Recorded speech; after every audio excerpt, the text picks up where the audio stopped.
Hi friends, അപ്പോൾ ഇന്ന് ഞാൻ ഉണ്ടാക്കാൻ പോകുന്നത് അംഗൻവാടിയിലൊക്കെ കിട്ടുന്ന ഉപ്പുമാവില്ലേ, അതുപോലത്തെ ഗോതമ്പ് നുറുക്ക് വെച്ചിട്ടുള്ള ഉപ്പുമാവാണ്. അതിന് 1.5 കപ്പ് ഗോതമ്പ് നുറുക്കാണ് ഞാൻ എടുത്തിട്ടുള്ളത്.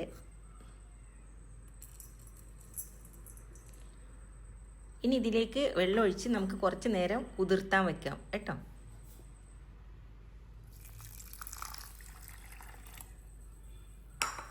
ഈ ഗോതമ്പ് നുറുക്ക് 1 മണിക്കൂറെങ്കിലും ഒന്ന് സോക്ക് ചെയ്യുന്നത് നല്ലതാണ് കേട്ടോ. അപ്പോൾ എന്നാൽ സോഫ്റ്റ് ആകുമ്പോൾ നമുക്കിത് വേഗം വെന്ത് കിട്ടും. അപ്പോൾ ഇനി അതിലേക്ക് വേണ്ട മെയിൻ ഇൻഗ്രീഡിയൻസ് ഇതാ: ഒരു സവാള എടുത്തിട്ടുണ്ട്, കുറച്ച് കറിവേപ്പില എടുത്തിട്ടുണ്ട്, പിന്നെ ഇഞ്ചിയുടെ ചെറിയൊരു കഷ്ണം, പിന്നെ നമുക്ക് ആവശ്യത്തിനുള്ള പച്ചമുളക് ഇഷ്ടമാണെങ്കിൽ, പച്ചമുളകിൻ്റെ ഫ്ലേവർ ഇഷ്ടമാണെങ്കിൽ അത് ചേർത്ത് കൊടുക്കാം. ഈ ഇഞ്ചിയൊക്കെ നല്ല ഇങ്ങനെ പൊട്ടി പൊടിയായിട്ട് അരിയണം കേട്ടോ, അല്ലെങ്കിൽ നമ്മൾ ഈ ഉപ്പുമാവ് ഉണ്ടാക്കുമ്പോൾ ഇങ്ങനെ കടിക്കും. അത് നല്ല ചെറുതായിട്ട് അരിഞ്ഞാലാണ് കുറച്ചും കൂടെ നമുക്ക് നല്ല ഫ്ലേവർ ഇറങ്ങും ചെയ്യും. പിന്നെ എന്ന് വെച്ചാൽ നല്ല വേവണം, വഴറ്റുന്ന സമയത്ത് ഇത് നല്ല മൂക്കണം, അല്ലെങ്കിൽ ഒരു ഇഞ്ചിയുടെ പച്ചച്ചോവ ഉണ്ടല്ലോ അതുണ്ടാവും. പച്ചമുളക് നിർബന്ധമില്ല, പച്ചമുളകിൻ്റെ ഫ്ലേവർ ഇഷ്ടമാണെങ്കിൽ ചേർക്കാം. ഞാൻ കുറച്ച് പച്ചമുളക് ചേർക്കും. എനിക്ക് മെയിനായിട്ട് വേണ്ടത് ചുമന്ന മുളകാണ്. ചുമന്ന വറ്റൽ മുളകിൻ്റെ ഫ്ലേവറാണ് കേട്ടോ ഈ ഉപ്പുമാവിലേക്ക് കൂടുതൽ ടേസ്റ്റ്. അത് വറവിടുമ്പോൾ അത് ചേർക്കുമ്പോഴാണ് ശരിക്കും ഉപ്പുമാവിന് നല്ലൊരു നൊസ്റ്റൊലിക്കുന്നൊരു ഫ്ലേവർ ടേസ്റ്റ് ഒക്കെ വരുന്നത്. നല്ലൊരു മണം ഉണ്ടാവുമല്ലോ നമ്മൾ വറ്റൽമുളക് വറുത്തിടുമ്പോൾ.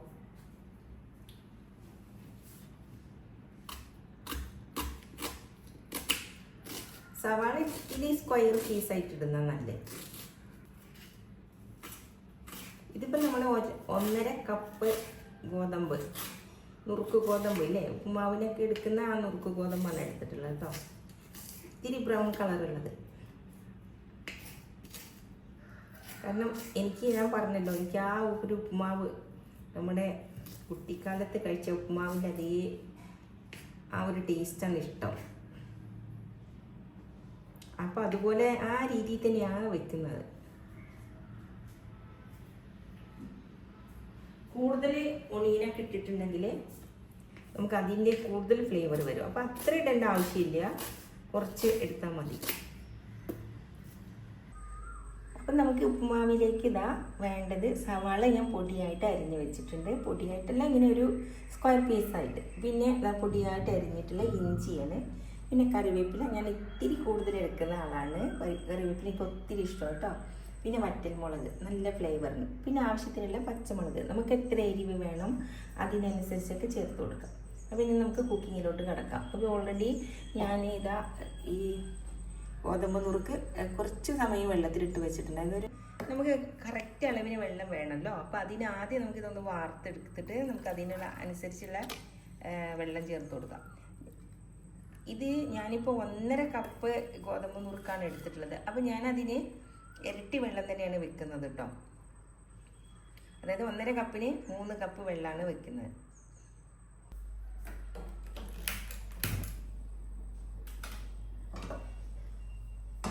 അപ്പം പാൻ ചൂടായിട്ടുണ്ട്. അപ്പം നമുക്ക് വെളിച്ചെണ്ണ ഒഴിച്ചു കൊടുക്കാം കേട്ടോ. അതിൽ വെള്ളമൊക്കെ ഉണ്ടെങ്കിൽ അതൊന്ന് വറ്റിക്കോട്ടെ, അല്ലാന്നുണ്ടെങ്കിൽ പിന്നെ പൊട്ടിത്തെറിക്കാൻ ചാൻസ് ഉണ്ട്. അപ്പോൾ വെളിച്ചെണ്ണ ഒഴിച്ചു കൊടുക്കുക. ഇതൊക്കെ നമ്മൾ എത്ര വേണം അതിനനുസരിച്ച് എണ്ണ കുറയ്ക്കുകയോ കൂട്ടുകയൊക്കെ ചെയ്യും കേട്ടോ.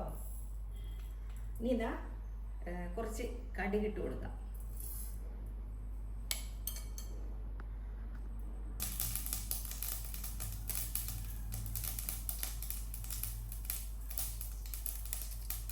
കടുക് പൊട്ടിച്ചെടുക്കുമ്പോൾ വറ്റൽമുളകും കൂടെ ചേർത്ത് കൊടുക്കാം കേട്ടോ.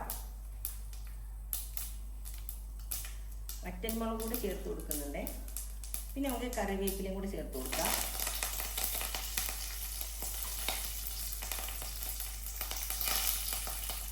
അതോടൊപ്പം തന്നെ നമുക്ക് ഈ സവാളയും കൂടെ ചേർത്ത് കൊടുക്കാം കേട്ടോ. സവാള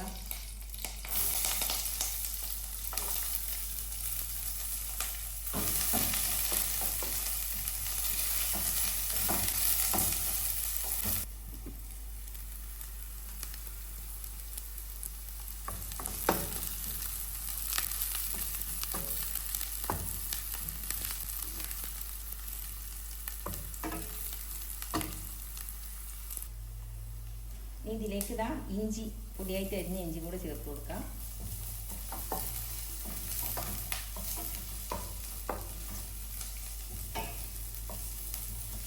ചെറുതായിട്ട് മൂത്താൽ മതി. കാരണം ഈ സവാള ഒരുപാട് ബ്രൗൺ കളർ ആവേണ്ട, എന്നാൽ സോഫ്റ്റ് ആവും വേണം കേട്ടോ. അപ്പോഴാണ് അതിൻ്റെതായിട്ടുള്ള ഒരു ടേസ്റ്റ് ഒക്കെ ഉണ്ടാവുക. ഇനി ഇതിലേക്ക് ഞാൻ 2 പച്ചമുളകും കൂടെ ചേർത്ത് കൊടുക്കണം, അതിൻ്റെ ഒരു ഫ്ലേവറും കൂടി ഉണ്ടായിക്കോട്ടെ. ഇപ്പം നല്ല മൂത്തൊരു മണം വരും. നമ്മളെ ഇഞ്ചിയൊക്കെ ഒന്ന് ചെറുതായിട്ടൊന്ന് മൂക്കണം കേട്ടോ, അല്ലെങ്കിൽ നമ്മൾ ഈ ഉപ്പുമാവൊക്കെ ഉണ്ടാക്കുമ്പോഴേ ഒരു പച്ചച്ചവ ഉണ്ടാവും. ഇഞ്ചിയുടെ ഒക്കെ പച്ചമണം മാറണം കേട്ടോ. ഇനി ഇതെല്ലാം നന്നായിട്ട് വഴന്ന് വന്നിട്ടുണ്ട് കേട്ടോ. അപ്പൊ നമുക്കിത് അളന്നെടുത്ത വെള്ളം 1.5 കപ്പ് ഗോതമ്പിലേക്ക് ഞാൻ 3 കപ്പ് വെള്ളമാണ് ഒഴിച്ചു കൊടുക്കുന്നത്. ഞാൻ 1 കപ്പിന് ഒരു ചെറിയ സ്പൂണില്ലേ, ടീസ്പൂണ്, അതിന് 1 ടീസ്പൂൺ ഉപ്പാണ് ഇട്ട് കൊടുക്കുന്നത്. ഇനി ഇതൊന്ന് തിളക്കട്ടെ. തിളയ്ക്കുമ്പോൾ ആണ് അരികുവശമൊക്കെ തിളയ്ക്കുമ്പോഴാണ് നമ്മൾ ഈ കഴുകി വാർത്ത് വെച്ചിട്ടുള്ള ഗോതമ്പ് നുറുക്കില്ലേ അതിട്ട് കൊടുക്കുക കേട്ടോ. വെള്ളം നന്നായിട്ട് തിളച്ചിട്ടുണ്ട്. അപ്പോൾ ഇതാ കഴുകി വാർത്ത് വെച്ച ഗോതമ്പിൻ്റെ നുറുക്ക് നമുക്ക് ഇതിലേക്ക് ഇട്ട് കൊടുക്കാം കേട്ടോ. ഇങ്ങനെ വാർത്ത് വെക്കുമ്പോൾ നമുക്ക് വെള്ളത്തിൻ്റെ അളവ് കൃത്യമായിട്ട് ഇരിക്കുള്ളൂ. അപ്പോഴാണ് നമ്മുടെ ഈ വെള്ളത്തിൻ്റെ അളവ് കൃത്യമായിട്ട് പറയാൻ പറ്റത്തുള്ളൂ.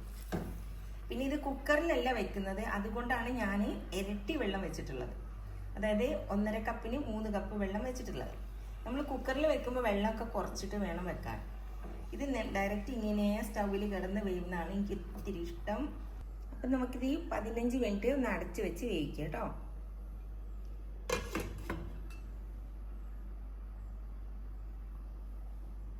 ചെറിയ ഫ്ലെയിമിലാണ് കേട്ടോ വെക്കുന്നത്. അപ്പോൾ ഉപ്പുമാവ് ഇവിടെ റെഡി ആയിട്ടുണ്ട് കേട്ടോ. നല്ല സ്മെല്ലൊക്കെ വരുന്നുണ്ട്, നോക്കാം. ഇത് ആ ബ്രൗൺ കളറുള്ള ആ ഒരു നുറുക്കെടുത്തിട്ട് ചെയ്യുമ്പോഴാണ് നല്ല അടിപൊളിയായിട്ട് വരുന്നത്. അപ്പോൾ നമുക്ക് ഈ ഉപ്പുമാവ് ഒരു സർവിങ് പ്ലേറ്റിലേക്ക് മാറ്റി കൊടുക്കട്ടോ.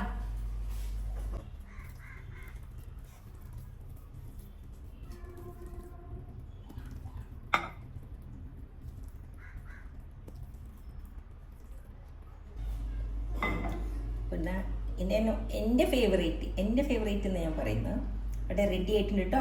അംഗൻവാടിയിൽ നിന്ന് കിട്ടുന്ന ഉപ്പുമാവിൻ്റെ അതേ സ്റ്റൈലിൽ ഉണ്ടാക്കിയ ഉപ്പുമാവ്. അപ്പോൾ ഇത് ഇഷ്ടമുള്ളവർ ഉണ്ടാക്കി നോക്കുക, അറിയാത്തവർ ഉണ്ടാക്കി നോക്കുക. അടിപൊളിയാണ് കേട്ടോ. പിന്നെ കുറച്ചുകൂടെ ഹെൽത്തിയാണ് ഗോതമ്പിൻ നുറുക്ക് കൊണ്ടൊക്കെ ഉണ്ടാക്കുന്നതാകുമ്പോൾ. അപ്പോൾ ഇനിയും പുതിയ റെസിപ്പിയുമായി അല്ലെങ്കിൽ പുതിയൊരു വ്ളോഗുമായിട്ട് അടുത്തൊരു വീഡിയോയിൽ കാണും വരെ thank you. Take care. By.